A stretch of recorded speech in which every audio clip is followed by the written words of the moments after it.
If you're in the business of standardizing those, then everyone's on the same playing field, and you can start about 6 chapters ahead every time, saving you time and energy.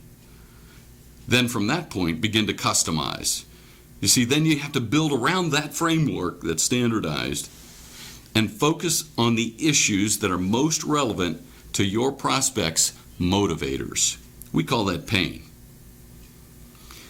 Right to their motivators, right to the reasons that they want to implement your product or your service in the beginning.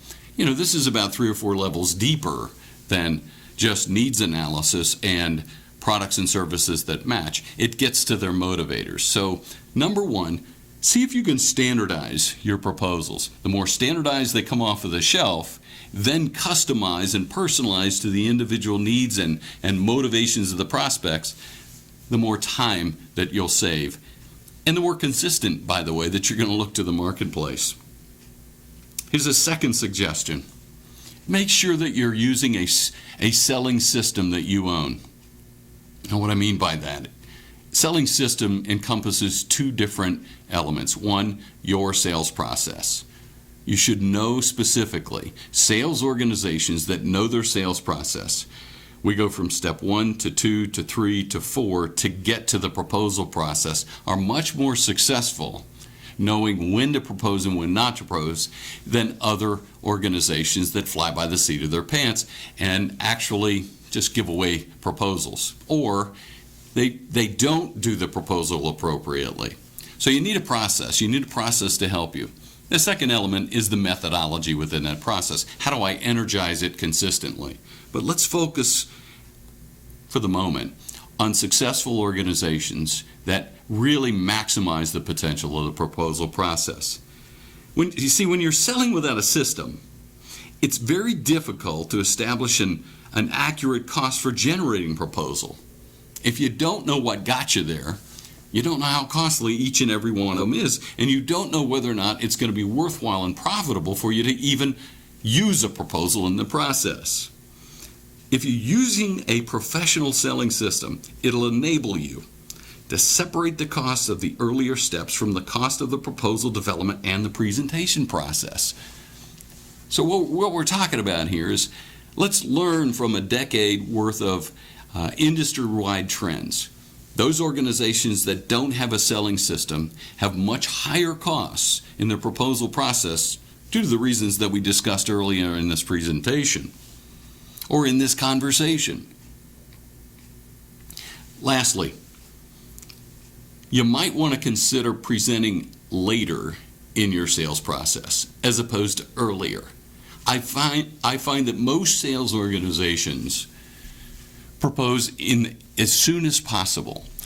They find a little bit of something that the prospect may say they need. We call that a pain indicator.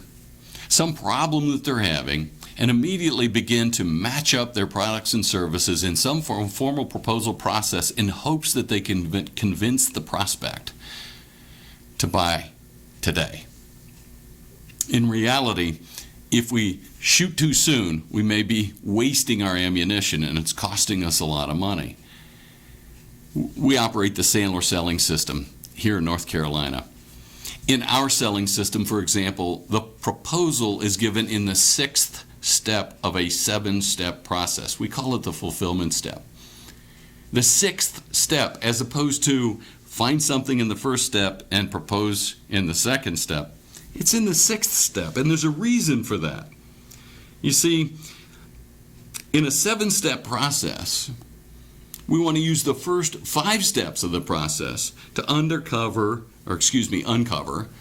the prospects, not only their needs and the reasons that they want to do something, but what's motivating them to make change in the first place. That's the real reason, and that's what they want to see addressed in that process. In that proposal, they want to make sure that whatever they see there hits right to the heart and the cause. That's what we found. It's not necessarily how good your product or service matches the need, but does it strike the motivation? Are they fearful? And does it calm the storm of fear and worry?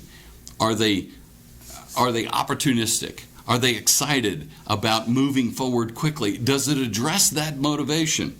Well, if you don't know what the motivation is, you're not going to know what to build in that process that strikes right to the heart and the core and the soul of why they'll do it in the first place.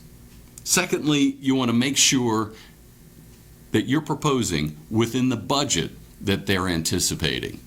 Now, whether it's high or low, more often than not, we find that salespeople propose and then find out that the budget they're proposing is either too low or too high. Now, if it's too high, that's easy. They won't do business with you because it's more than they intend to pay. But what's worse is it's too low.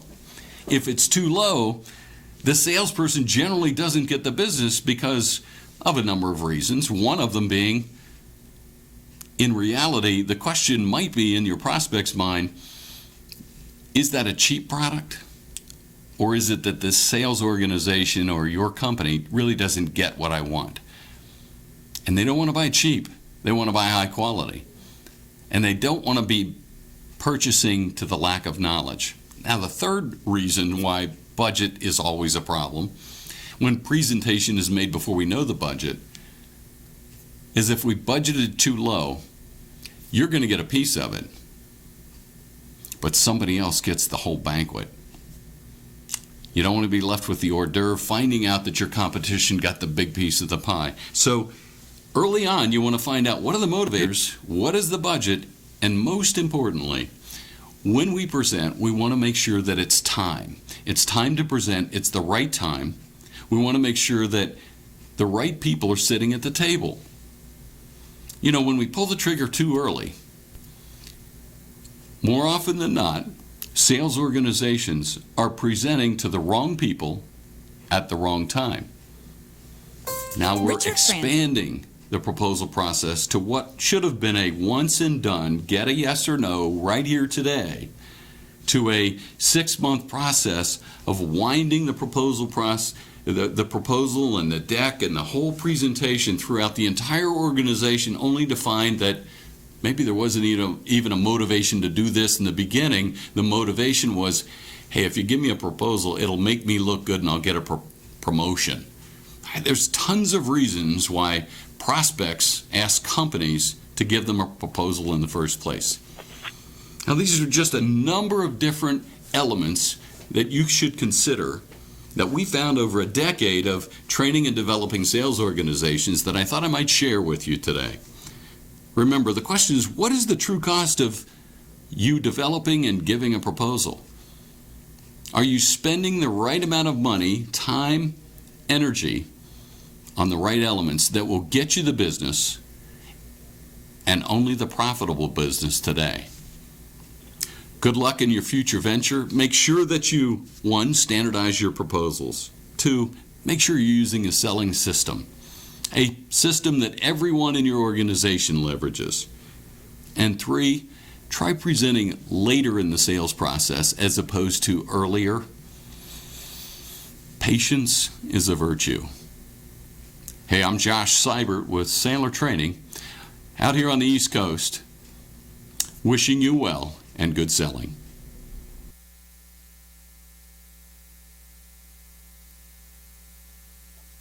When you use the Premier Rewards Gold Card from American Express, the rewards points can keep on multiplying. Buy 3 with triple points on airfare. Buy 2 with double points on gas and groceries. And a single point for pretty much every other dollar you spend on the card. Then, start choosing from over 1 million rewards to redeem all those points. Apply today and the annual fee for the first year is on us. Call 1-800-AXP-GOLD or visit AXPGold.com. The annual fee for the card is $175. See terms, conditions, and restrictions at AXPGold.com. You are listening to the Critical Mass Radio Show, Orange County's business talk show, focused on exploring topics of interest to CEOs who are leading middle market companies. With your host, Ric Franzi. Welcome to today's episode of Critical Mass Radio Show. I am your host, Ric Franzi. As the founder of a consulting group and the author of the groundbreaking book, Conversational Capacity, Craig Weber is famous for his sharp and inspiring consulting style and presence. His latest book, Conversational Capacity, gives insights into the secret to building successful teams that perform when the pressure is on. Craig joins us today to share some of his insights. Craig, welcome to the show. Rick, thank you for having me. It's my pleasure. Let's start very simply. Can you tell us a little bit about your firm and how you got started in the consulting industry? Sure. It's really a consulting alliance. It's a team of people that work together on various projects, but also work separately much of the time. And we really focus on what we call adaptive learning, helping organizations, teams, even communities pull together around really tough, messy, adaptive challenges. Can you give me an example? Sure. Working right now with the Child Poverty Collaborative in Cincinnati, which is a really good example. And it's a group of people from all across the community that are coming together to address a challenge that's been really tough to tackle in the past, even though there's a lot of different people working in their silos trying to address it. So it's everything from the United Way, the Urban League, faith-based organizations, and nonprofits to organizations like Kroger, GE, Procter & Gamble, Toyota. We've got the mayor, a U.S. congressman on the steering committee. And so the question becomes, how do you help a really eclectic group of people like that work together effectively, especially when they're dealing with something that's certainly non-trivial? So your consulting organization is the Weber Consulting Group, is that correct? That is correct. Okay. And how long has that entity been in existence, Craig? About almost 2 decades, which is hard to believe. So been working independently now for the better part of 20 years and teaming up with various colleagues along the way whose work sort of helps with that process of getting people with very different views, very different agendas, very different ways of making sense of a problem to see the fact that they view the world differently as a strength, not a weakness. Right. It's much easier to provoke deep learning when you've got people who see the world very differently, conversing and making sense of the problem together. We're talking with Craig Weber. He is an entrepreneur, business owner, consultant, and a published author. We're going to talk a little bit about your book during this interview, Conversational Capacity, The Secret to Building Successful Teams That Perform When the Pressure is On. But before we do that, can you tell our audience what was the inspiration for you to write this book, Craig? That's a great question. I've always felt like I've enjoyed the underlying research on which the book is based, and so what I've been working over the last 20 years to do is to make that underlying research more connected, more user-friendly. And so I think having done that and having seen people respond to it so well, I think a book was almost a natural byproduct of that process. So the underlying research is absolutely brilliant, and so how do you put it together in a way where people can start using it in a much more rapid and effective manner is kind of the goal. So can you tell us what the significance of the title, the first part of it, Conversational Capacity, is? Sure. The core idea,